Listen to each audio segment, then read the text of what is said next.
Are we surprised by the shockwaves that's coming out of Colorado?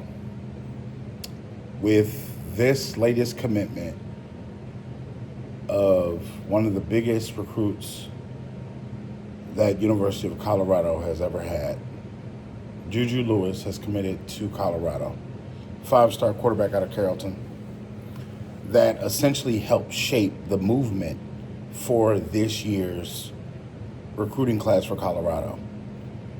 Coach Prime has talked about they have another recruit literally today. Essentially, one of the biggest recruits that they've had, London Merritt, who, and also Alexander McPherson, offensive tackle.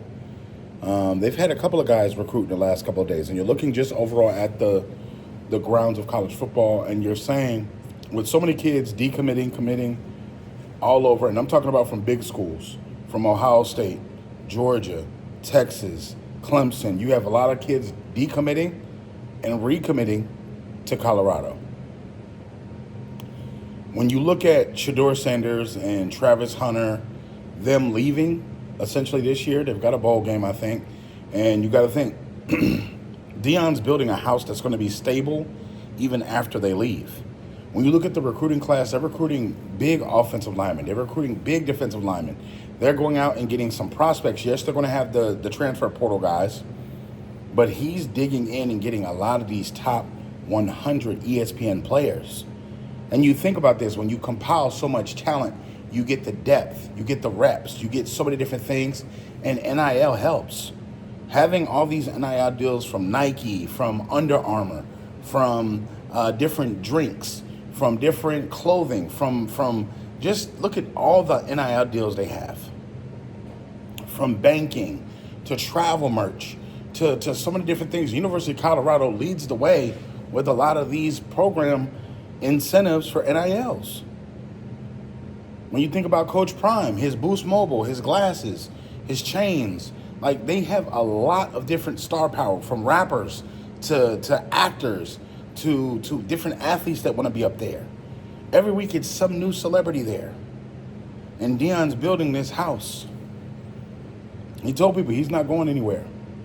When you start to see the recruits that he's recruiting, that are committing, and that are pledging their commitment, it's starting to make sense.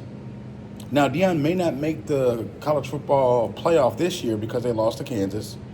It's still a slim chance they can make it with a couple of help from a different teams losing.